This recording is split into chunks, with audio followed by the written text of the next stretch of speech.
Assalamu alaikum wa rahmatullahi wa barakatuhu. In today's video, I want to talk about the number one issue, the number one challenge, the number one problem for any revert who accepts Islam. Over the years, I've been 3 years a Muslim, so I've seen many reverts. I even did some shahadas with some of them, so mashallah, that was amazing. And there's a challenge here which nobody addresses in the Islamic community anywhere. What is this challenge, Jan? Well, let me tell you.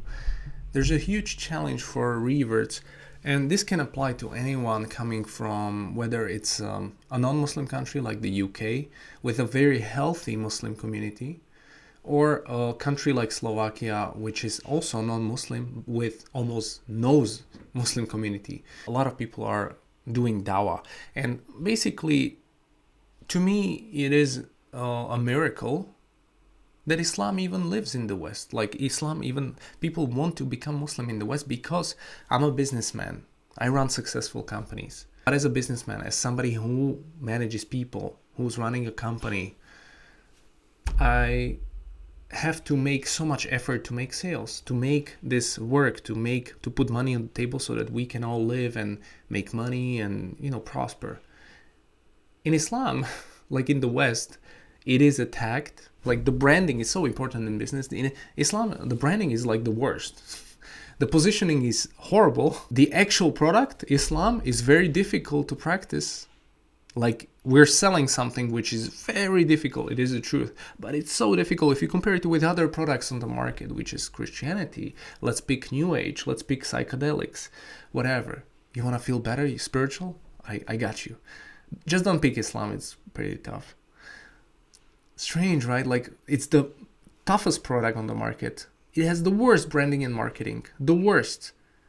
Like people call Muslims terrorists. It's like no one wants to be Muslim. It's like not cool. It's not trendy. It has the worst onboarding journey ever. Onboarding journey means once you purchase a product, what do you do now? No one can help you. It's like so difficult. And then even worse, the customer support. There is no customer support in Islam. It's like you get attacked by Muslims and your family. So it's like, who would choose this? Like, I'm just looking at it as imagine a universe where, subhanAllah, you live in a different reality and you're like observing something. Like, this is a very difficult choice. But people still do it. Millions of people are converting. So why am I saying this? I want to focus on the onboarding journey of the product of Islam, which is onboarding means after you purchase a product, after you become a Muslim, you do your shahada, you have done dawah. It's amazing. You are learning to pray. You even have fasted in the Ramadan, broth. You have established yourself in the deen in a way where you can make your basics work. And even you're far way ahead of a lot of Muslims in the world. Like 60% of Muslims, 50% don't even pray, in my opinion. Maybe I'm wrong, but this is reality. So you're already jumping ahead with just praying, just fasting, whatever. However, there comes a point where you say, what do I do now? The issue that new Muslims face is one word and one word only. And you all know this word. It starts with an A and it ends with A. And you know what I'm talking about. It's Aqidah. What is Aqidah? What is Aqidah? What is Aqidah? It is the belief. The belief. If the Aqidah of these new Muslims is not quickly fixed, because they are coming with Kufri ideas into Islam, they're coming with Shirki ideas into Islam, they're coming with perennialist ideas into Islam, they're coming with other ideas into Islam, they are not completely clean. They have been brushed off, but these ideas are still there. Over time, it disappears. These ideas change, and you start seeing Islam as the only truth. And you start looking at the world differently. But even then, your Aqidah might be a problem. How? Because? Why? Because there are a lot of things in Islam which you will have to understand. And it's very complicated. Things in usul fiqh, which is the Islamic jurisprudence, like how do you do like a certain aspect of a religion, like how do you actually pray? Like you probably learn to pray, right? You know how to pray, right? However, did you know there's different ways of prayer? Like, do you actually know that? And which way do you pray? Now, I'm not here to tell you, do usul fiqh now, figure out what madhab are you now. Don't do it. In the beginning, I would just focus on creating a habit of praying even by following whoever is in your congregation, or if you don't have a masjid, following the YouTube channel, whatever. Just do it as this guy is doing it. Just make sure the guy is actually a Muslim. Whatever is his madhab, just do it like him. Because what is more important in the beginning is to build relationship with Allah, build a habit of prayer. So you start practicing right away. You don't wait and learn for years Islam and then you practice. No, you start practicing and you start learning along the way. Now, first 6 months, you forget about it. You're not learning fiqh, you're not learning aqidah, you're not learning none of this. You are learning the basics, which is the prayer. Just remembering Al-Fatiha will take you a few weeks. Then you're learning different things like how to make wudu, how to do this, and even this, how to make wudu. I changed it 5 times already because nobody explained it to me and I thought I'm doing it correct, but then I figured out it's not correct. And right now I'm being so careful because I'm looking at it like these things like prayer and wudu. This is so basic. Let me go further. But when you really study Islam, when you study the greatest of the greatest, Imam Malik, Abu Hanifa, all these, rahimullah, they all worry about making your prayer valid, making your fast valid, making your wudu valid. And they all have evidences for their claims, how they do it.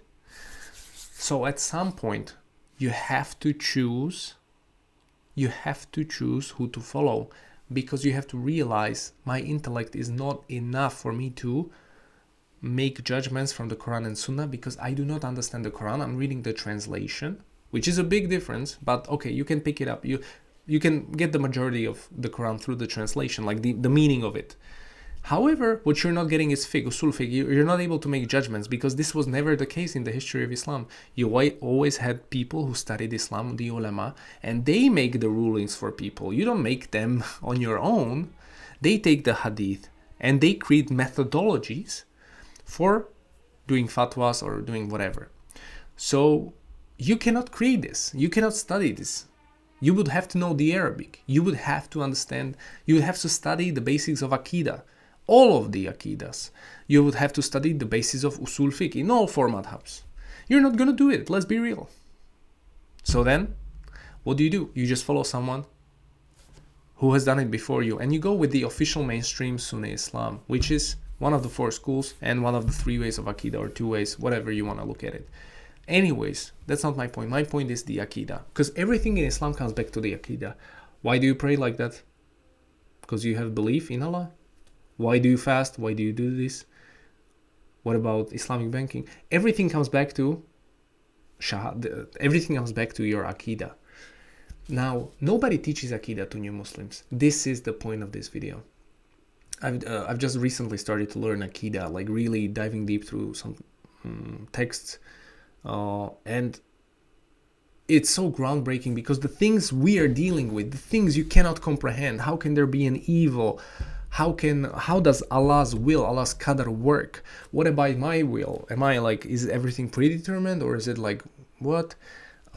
Is the universe, who is Allah? How does he work? All these things have already been discussed thousands of years ago, 1,400 years ago, or 200. In the age of the Salaf, the Tabain, they all could discuss this. In the age of Abu Hanifa, Malik, Ahmed, Shafi'i, they all had books on it. So you just have to pick it up. And there are translations now, which are available, and they are mind-blowing. So all the dawah videos where you are like, how to discuss evil or good and evil, and like things that people don't get, usually, things that are difficult to understand from the Aqidah perspective. Like, are all non-Muslims going to hell? Are all this? And sometimes you click on this and it's like some dawah guy telling you something. And you're like, this is not, there's something missing here. Because you're missing like the actual Aqidah. Like if you knew your Aqidah, if you knew like what you believe about Allah, you could come to the conclusions on those questions from the previous scholars. And they all agreed on them. There's no difference of opinion. There are minor difference. Usually people agreed on the basics. And so Aqidah is the belief in like, and it's about Allah's attributes. And this is so crucial because it connects you more to your Creator. This is very crucial. And you have to study Aqidah before you study Usul Fiqh. And I just think like after you do your Shahada and you start practicing, there should be some sort of a curriculum that mosques or Islamic centers or organizations should do on the basic creed of Islam. But it should be from the authentic texts of these great scholars, and not from people who are pretending to be authentic, but they are actually like 100-year-old movement or whatever. Go back to the originals. Go back to the people who started the madhabs or who come up with the creed of Aqidah. Those guys read their books, and they should be taught. Once you comprehend this would be so easier, because you will be able to understand, what do I actually believe, and why do I believe this, and how do I explain to someone what I believe.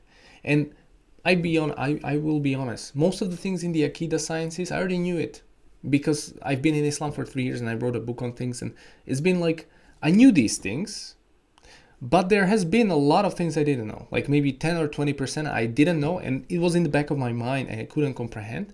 And a scholar just said like one thing, and I was like, subhanallah, that's great. So my number one thing, my number one basically advice for any new revert, doesn't matter if you're 3 years, 5 years, 7 years, 10 years a Muslim. I know Muslims who are Muslims for 10 years and they never studied Aqidah. They are praying like they want to pray. They are not even following whatever they should. So maybe their entire Islam is not even valid. They don't care. You don't want to be like that. Or I know Muslims who are super deep into Islam, super crazy. Also, you don't want to be like that, because you need to find a balance in the beginning to find your sort of way of learning, right?